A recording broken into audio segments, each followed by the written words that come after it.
Well, hello you. Let's talk about secondary scales, shall we? Here we are. You've covered all the primaries. You've done the red, you've done the blue, you've done the yellow, you got the green down. Now it's time to talk about the secondary scales. We want to make sure that the primaries are nice and solid, that they can play all of those with no issue. You could wake them up in the middle of the night, as my piano teacher used to say, and they would be able to play that. Then you can move on to the secondary. We're going to cover all of the secondary scales in this one video. There is so much similarity between how we introduced the primary scales that it didn't make sense to split them up into their own videos for each color. So it's all just going to be now. I should note here that I do intersperse the secondary scales with the minor scales.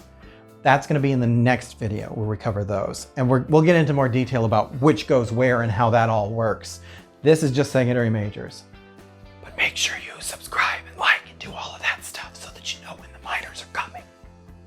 So, as I mentioned in the introduction video, for the secondary scales, we're going to go up the fingerboard, starting with the first finger. Again, there are no secondary scales that start on an open string.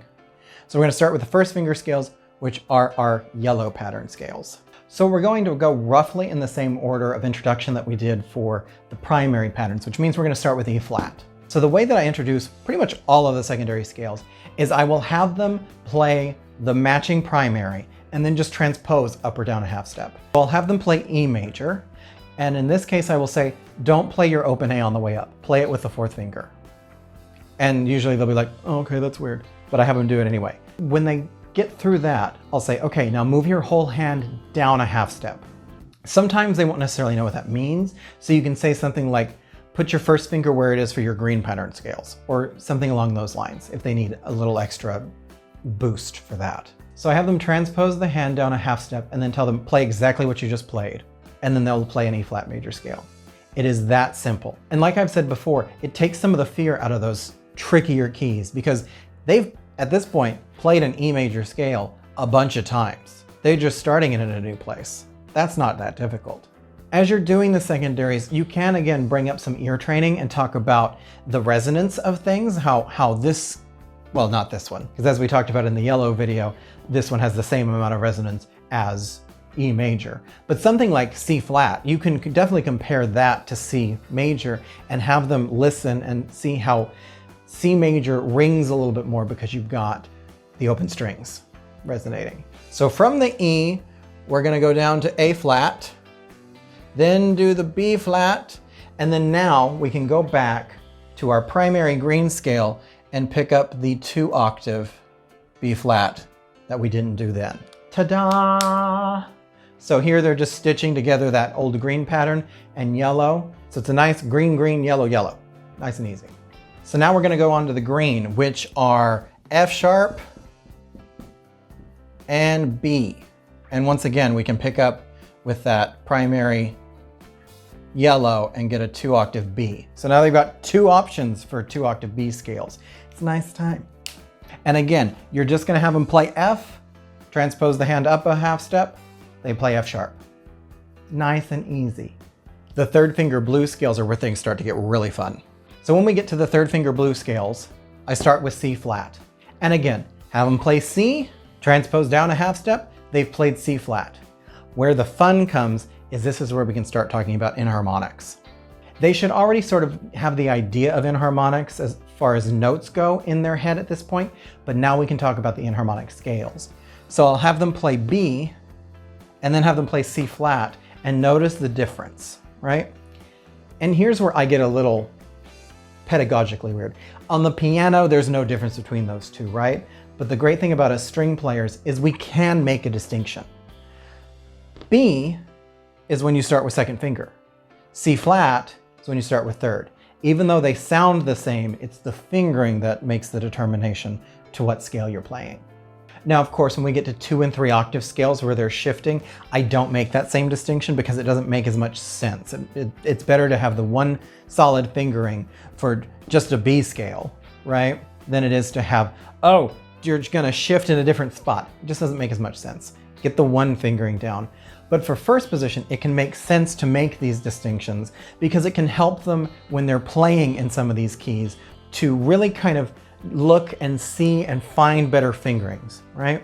Now this is a good point where you can talk about how more likely than not they're going to see B rather than C flat just in literature, because it's easier to write something with 5 sharps than it is 7 flats, just from a visual perspective. But I like to make this distinction anyway. So from C flat, we go on to G flat, where you can do the same thing that with F sharp, that same inharmonic comparison, right? And then we do C sharp. And you can have a fun time having them play, okay, so play C flat, now play C, now play C sharp, and just mess around with it. Lots of fun. Because I am a scale nerd, that's why it's fun. So now we move on to the 4th finger red patterns. Because again, we have no open scale red patterns. We're gonna start with good old D flat. Let's make that a little darker. D flat. So just like the others, I'll have them play the primary D major first, but I'll tell them no open strings. Start with your 4th finger. And they'll sometimes look at me weird, but usually by this point they get what we're going for here. Once they get that D major down, you can have another nice little inharmonic discussion with the C sharp and the D flat. Good old time. And then we go on to A flat. And once they have the A flat, we can go back, hook that up with our A flat yellow, lower octave for a 2-octave A flat. So that is every scale they can play in first position. Now, yes, there is that 2-octave C where they do the 4-4-4 on the top thing and the stretch with it. I try to steer them away from that fingering. I don't like it if I can avoid it. So I cover 2-octave C when I start shifting with them, which is coming pretty soon after this. But if you want to talk about it, go ahead. Other than that, every scale they can play in first position.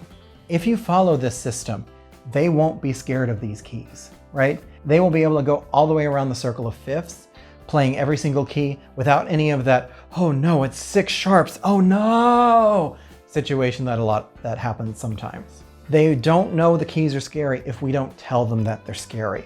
That's the thing.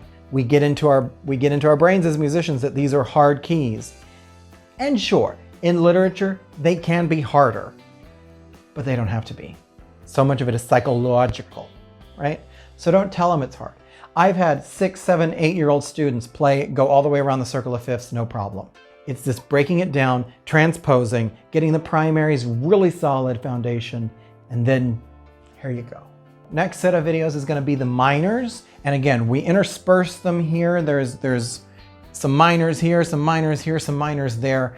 We'll get more into that in the minor videos themselves. But for right now, that's all the majors. Isn't that nice? Isn't that lovely? So make sure you do the liking, the subscribing, the bell ringing or whatever it is so that you know when the minor videos are coming. Follow me on all the socials. I'm that KJ Bell on all the things I'm on, at least.